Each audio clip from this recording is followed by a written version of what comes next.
আসসালামু আলাইকুম viewers, welcome back to my channel. আশা করি সব ভালো আছেন, আমিও ভালো আছি। আমি আজকে বানাইমু বেগুন ভর্তা। খুব মজা করে বানাইছি, আশা করি খুব ভালো পাইবা। যে সময় খেয়ে ভালো লাগে না ভাত খাইতে, এই ভর্তাটা হয়ে গেলে গরম গরম ভাতের লগে খুব মজা লাগে।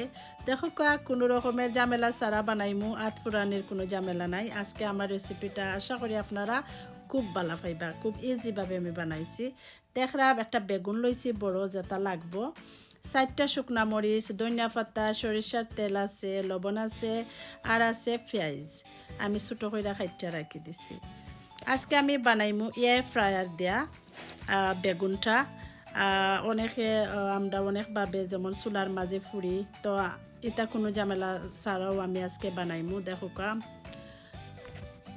আমি ঢুকাই দিছি একটা বেগুন এয়ার ফ্রায়ারও। তারপরে রাখি দিমু অন কইরা প্রায় 6 থেকে 5 মিনিটর লাগি থাকবো।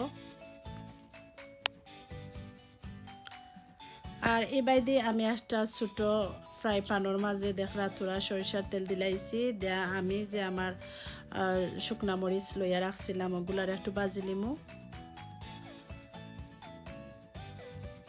আসলে এটা অত ভালো লাগছে এয়ার ফ্রায়ার দিয়ে আপনারা কইরা দেখুন জানো, যারার গেছে আছে। আর যারার গেছে নাই আপনারা তো কুকারের মাঝে যে যেলা আপনারা ফুরিয়া হরণলেও করতে পারবা, বা গ্রিল করলেও আমার গেছে লাগে হয়ে যাব। তো আমার আজকের রেসিপিটা আমার কাছে খুব ইজি লাগছে। ও দেখো আমি এখন ওপেন করছি, কইরা আমি এটার একটু উল্টাইয়া দিলাইরাম। খুব গরম, খুব কেয়ারফুল হয়ে আপনারা লাড়বা। ও দেখো কেয়ারফুল হইয়া না লাড়লে আবার খেতে হয়ে যাব। আমি আরও রাখি দিছি প্রায় 5-6 মিনিটর লাগি। প্রায় আমার কাছে পুরা 11 মিনিট লাগছে আমার ওইতে আমার যে বেগুনটা। ও দেখো একদম সফট হয়ে গেছে। আমি এখন তুলি লারাম। দেখো বেগুনটার অবস্থা কিতা হইছে। কত ভালো লাগছে আজকে আমি বানাইছি বাদে। ভিতর একবারে সফট হয়ে গেছে। ও দেখো আমি ওলাও স্কিন থাকা অবস্থায় আমি এটারে একটু ম্যাশ করিলিম, ওলাও ফ্রে দিয়ে ওটা করিয়া। ওই দেখো আমি কিলা দি করিলাম একবারে ম্যাশ।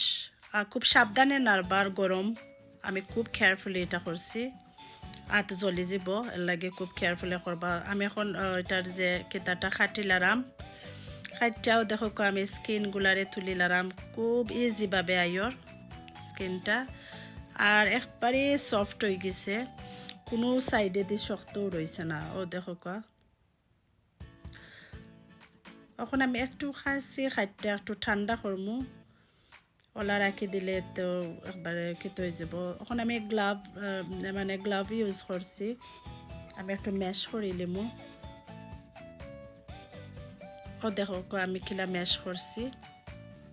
পালা কইরা ম্যাশ না করলে ভাল লাগতো না। কোনো বাইদে যদি শক্ত তাকে কোনো পিস এইটারে তুললা ফালাই দিবা। আমার এখানে কোনো শক্ত পিস আছিল না, খুব সফট হয়ে গেছে। ও দেখো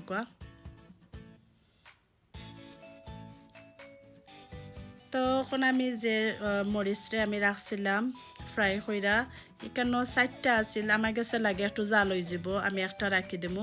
যদি আমার পরে লাগে কম লাগে তা আমি অ্যাড করতাম পারমু। আমি 3টা মরিচ দিলাইছি, আর এখন একটু লবণ দিমু।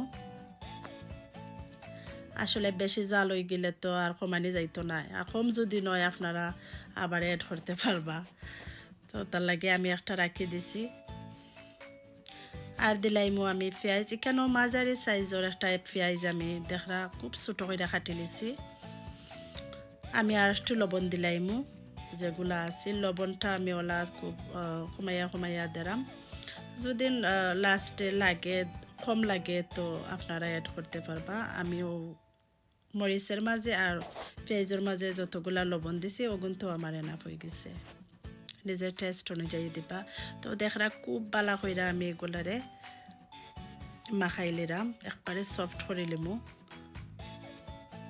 আর গ্লাভ লাগাইয়া করলে তো আরও বালা, জানেন তো আত জ্বলার সম্ভাবনা আছে, ওটার লাগে আমি গ্লাভ ইউজ করছি। এখন আমি দিলাইরাম বেগুনের মাঝে আমার পেঁয়াজ আর মরিচ যে আমি রাখছি সেটা কইরা মাখাইয়া, আর দিলাইমু ধনিয়া পাতা।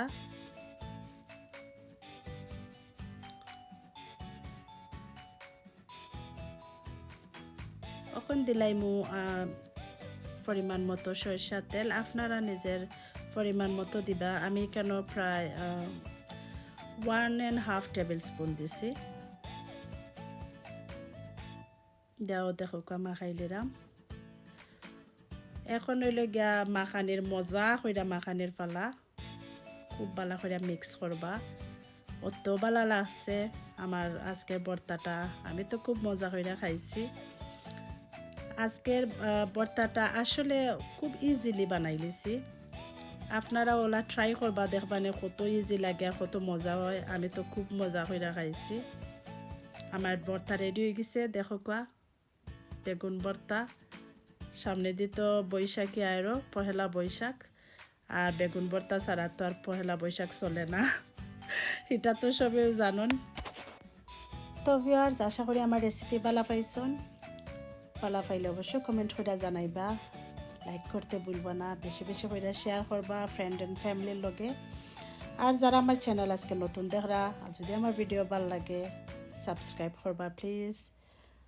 আর যারা এর আগে দেখরা, সব সময় আমার চ্যানেল দেখরা, সাবস্ক্রাইব করে লিসন বা আমার সাপোর্ট কররা, সবাই থ্যাংক ইউ। ভালো থাকবা, সেফ থাকবা, আল্লাহ হাফেজ।